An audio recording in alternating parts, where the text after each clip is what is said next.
La presidenta del Banco de Previsión Social, Jimena Pardo, afirmaba que el Poder Ejecutivo está analizando la aplicación de un ajuste adicional a las pasividades. Este bien podría ser uno de los temas que podamos abordar esta mañana con quien es nuestra entrevistada central de esta jornada, Estela Ovelar, secretaria general de ONASPU. Muy buenos días, Estela, gracias por acompañarnos. Muy buenos días. ¿Cómo están ustedes? Bueno, sobreviviendo a la jornada de ayer, que fue algo realmente duro, ¿no? Sí, realmente. Fue difícil, ¿verdad? Fue difícil. Bueno, pero hay muchos temas. Uno de ellos es ese que mencionábamos, ¿no? De un posible ajuste. ONASPU se ha estado reuniendo en los últimos tiempos con autoridades del nuevo gobierno. ¿Cómo vienen esas negociaciones? ¿En qué aspectos se ha estado avanzando y en cuáles todavía falta? Bueno, nosotros incluso tuvimos una reunión, fuimos recibidos por el señor presidente de la República, el profesor Yamandu Orsi. Cosa que no había ocurrido en la administración anterior, ¿no? No, en el quinquenio pasado, en la administración anterior, nunca fuimos recibidos por el expresidente. Es más, fue el único expresidente que no recibió a la ONASPU, ¿no? Siendo que incluso su padre en su momento había recibido. Pero bueno, no tuvimos directamente entrevista con él. Así que estuvimos reunidos con el señor presidente de la República, donde le planteamos varios temas que hacen, ¿verdad?, la calidad de vida del adulto mayor, las necesidades. Fue una reunión distendida. Realmente fue distendida, quedamos para una próxima reunión con gente de su gabinete. El tema principal en este primer momento fue el aumento, el adelanto a las pasividades del 3% y que no se descuente el próximo mes de enero. Entonces, como sabemos, las jubilaciones mínimas hoy están en 20.056 pesos porque se aplicó antes del 2021 hasta el 2020. Ese 3% que se otorgaba a modo de adelanto después no se descontaba con el ajuste de enero. Si no, hoy estaríamos hablando de pasividades de 10.500 pesos, casi la mitad o 9.000.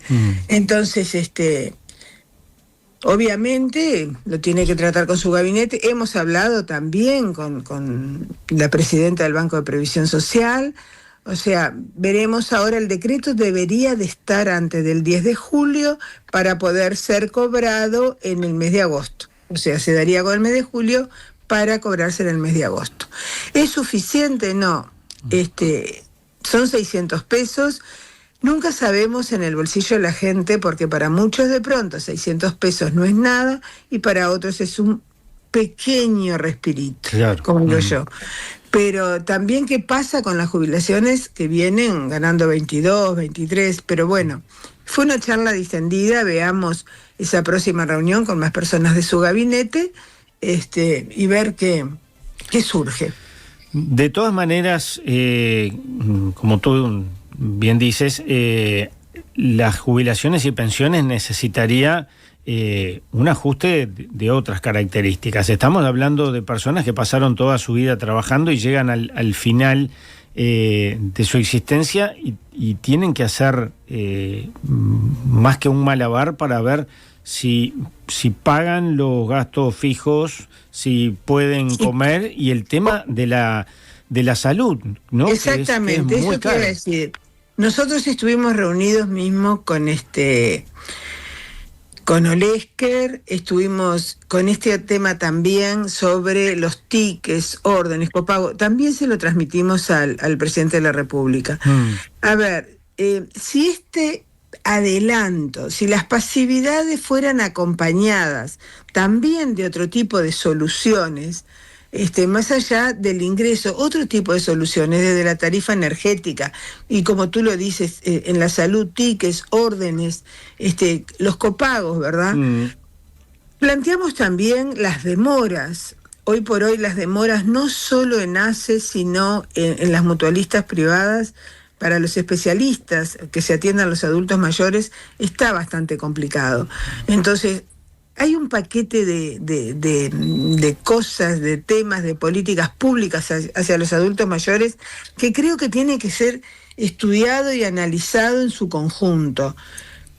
También estuvimos reunidos con el director del Hospital de Ojo, que también se lo manifestamos al señor presidente, porque ustedes recordarán que en el último quinquenio no se nos permitía a los médicos cubanos que van a pesquisar a ONASPO y a las mutualistas, no se les permitía pesquisar a los que tenían cobertura mutual de ACE, cuando el convenio desde su inicio marcó, no diferenció ACE o sistema mutual privado.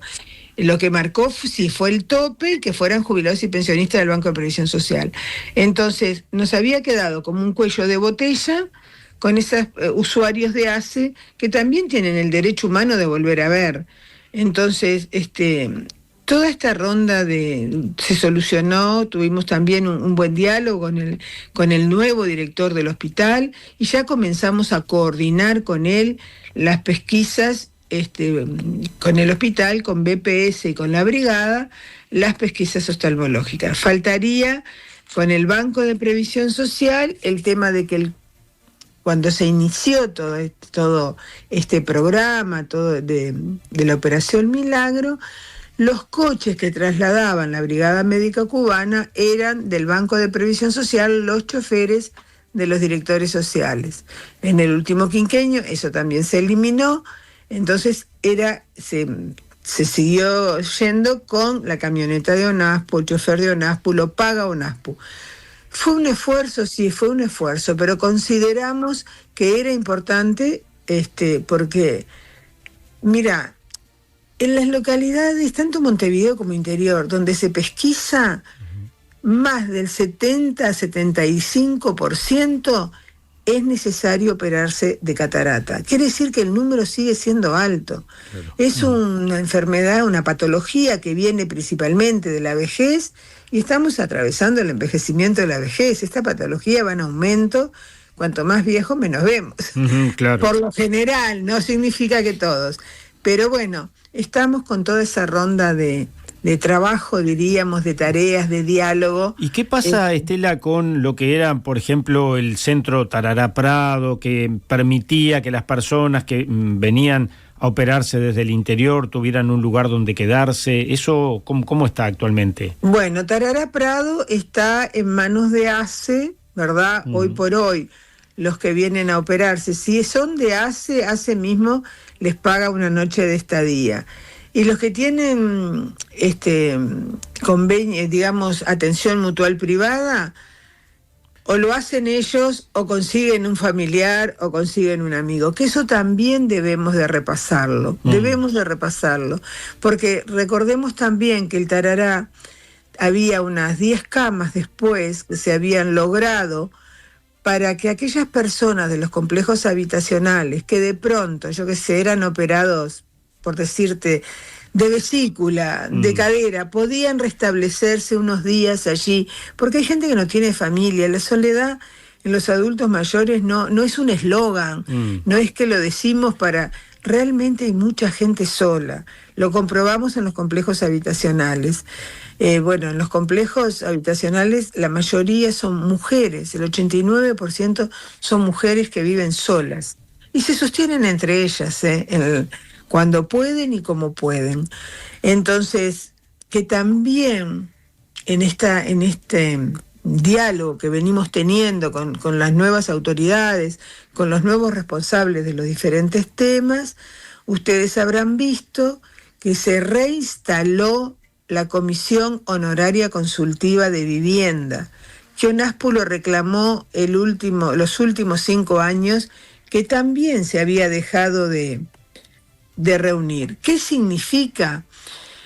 La Comisión Honoraria Consultiva, creada por decreto en el año 2009, en su artículo 17 la crea diciendo que va a estar integrada por 2 representantes del Ministerio de Vivienda, 2 del Banco de Previsión Social y 2 de la organización más representativa a nivel país, que sigue siendo la ONASPO. Eso nos daba la posibilidad de estudiar la demanda cualitativa y cuantitativa de la necesidad de vivienda para jubilados y pensionistas. Viviendas del Banco de Previsión Social, ¿verdad? Ujú. Bueno, el último quinquenio eso se dejó de hacer, no nos reunimos nunca más, pero además no se llamó a licitación, va a ser muy difícil construir en este quinquenio, no dan los tiempos entre los llamados a licitación y lo que demora la construcción. Uf. Lo vimos positivo que se reinstalara esta comisión a efectos de poder ver, bueno, qué soluciones hay. No se puede construir, hay soluciones nuevas de construcción. ¿Qué es lo que se puede hacer para dar soluciones de vivienda a la gente que lo necesita? Mira, hoy tenemos 2.500 personas que si hubiera 2.500 viviendas, mañana podrían entrar, ¿verdad? Pero no las hay. Pero a su vez hay 4.000 personas más en lista de esperas para ser baremadas, para ser, digamos, actualizado el estudio si hoy tienen real necesidad de vivienda. Entonces, tenemos un paquete, por decirlo de esa manera, de 6.500 personas en lista de espera sin dar solución. Y se encontró esta nueva administración con 5 edificios de apartamentos terminados que faltaban permisos mínimos, o el permiso de bombero, o el de saneamiento para ser entregados. Hay 2 en Montevideo, 1 en Paysandú, los otros 2 no nos quedó claro en qué localidades. Pero son licitaciones del 2018-2019. Y estamos hablando de 5 edificios de por lo menos con 20, 40 apartamentos. Y no se entregaron. O sea, esto demuestra que las políticas públicas de los adultos mayores, las necesidades de los adultos mayores, no estuvieron contempladas en absoluto. No solo en jubilaciones y pensiones, sino en derechos en general. Y esto preocupa. Lo que pasa es que seguimos viendo el tema como un gasto que tiene la sociedad, cuando en realidad debería ser analizado desde otra forma, desde otro lugar, ¿no? Totalmente, pero además, en ciertos programas, si tú los detienes 5 años, como el sistema de cuidado, el tema de viviendas, como tantos programas, el volver a retomarlos es más trabajoso y en muchos casos más costoso. Uh-huh. Si tú lo hubieras mantenido, porque uno dice, vaya, 5 años. 5 años es mucho tiempo, en edificios cerrados, en la propia gente mayor. Entonces, es cierto lo que tú dices. Y otro de los relatos que nosotros decimos que queremos, por favor, que se deje de decir, es anteponer la pobreza infantil con los viejos. ONASPU le ocupa y le preocupa muchísimo la pobreza infantil, pero además son hijos o nietos de nuestros pares, porque muchos hogares se sostienen con la magra jubilación, se sostiene la mesa familiar con la magra jubilación de sus abuelos. Entonces, me consta porque en la audiencia hay muchos casos de esos que nos hacen saber esas situaciones, ¿no? Claro, pero nosotros, recorremos el país, y además tenemos los secretarios regionales en 5 regiones dividida el país, este, oeste, norte, sur y centro. Con ellos estamos en permanente contacto y esto nos transmiten. Pero lo vivimos cuando la Argentina, servía más cruzar para comprar. Y los departamentos del litoral, incluso un intendente, Nicolás Olivera, tuvo que reconocernos, porque tratamos incluso en la recorrida nuestra de ir a conversar con los intendentes. Nos tuvo que reconocer que sí, que se cerraron en algunos comercios, gente en seguro de paro, y lo fijo que entraba era la jubilación o pensión de sus abuelos. Claro. Entonces, ese relato no lo podemos seguir manteniendo, porque además un niño vulnerado en sus derechos no vive solo, o tiene una jefa o un jefe de hogar, o tiene una abuela o un abuelo con ellos. Claro. No somos ajenos a las adicciones, al narcotráfico, todo eso pega también. O sea, creo que debemos de darnos ese permiso como sociedad no digo que nos permitan, nosotros mismos tomar ese permiso como sociedad, hacer valer esos derechos.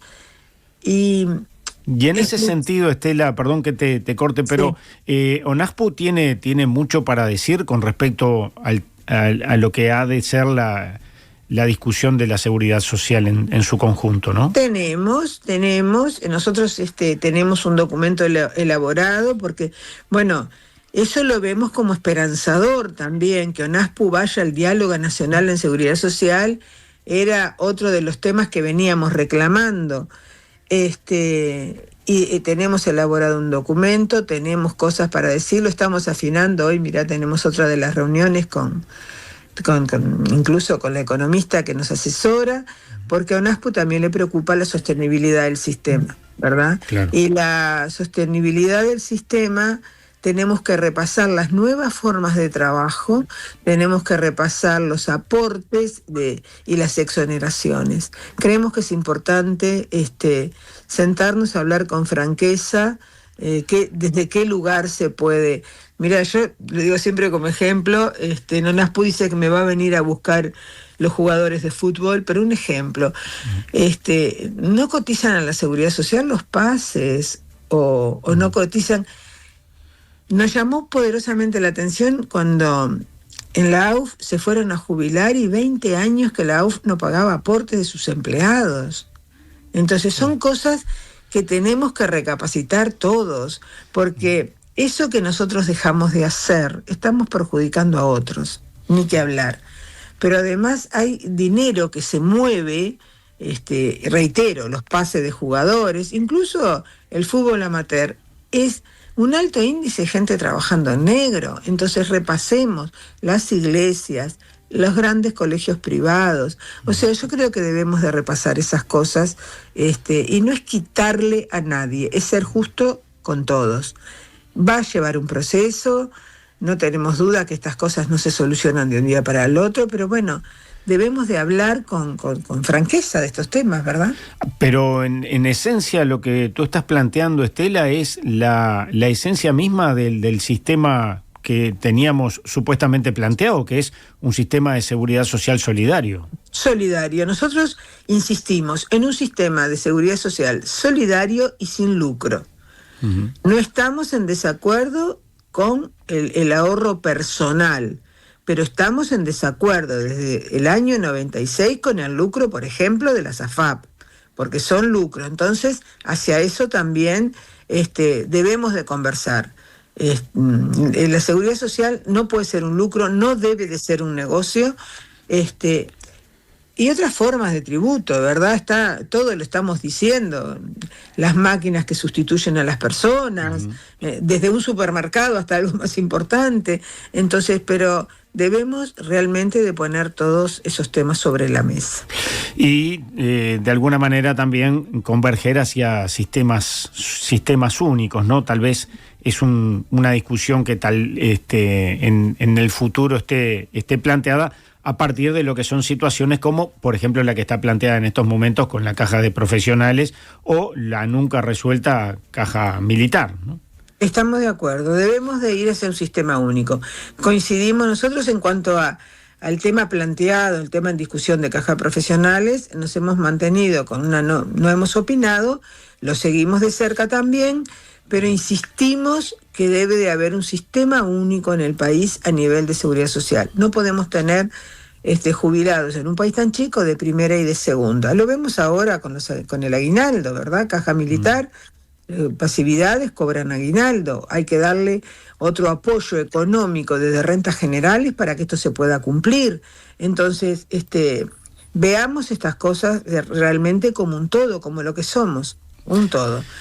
Estamos, mira, fuera de esto un poquito, también nos llamaron del Ministerio de Turismo para integrar un turismo social al alcance de todos, que también es importante. Todo esto que estamos conversando es importante, pero si no lo acompañamos también con políticas de inclusión hacia las personas adultas mayores, a las personas mayores, Me has oído decir muchas veces, a mí me gusta decir las viejas y los viejos, porque para mí es sabiduría, es riqueza, es trayectoria de vida. Porque debemos de tomarlo como un todo. No somos, por un lado, lo que comemos, por otro, cómo nos atendemos en salud. Hay mucho para trabajar, hay mucho para coordinar, hay muchos estudios hechos ya de antemano de situación país que debemos de aprovecharlo, pero también con la dinámica, las sociedades se mueven, se modifican, y debemos de contemplar eso también. Estela, completísimo, como siempre, conversar contigo es un placer y motivo para reencontrarnos muy pronto y seguir conversando. Cuando ustedes gusten, muchísimas gracias a ti, un abrazo a la audiencia y bueno, que tengamos una jornada lo más llevadera posible. Esperemos que sí, muchas gracias. Un abrazo.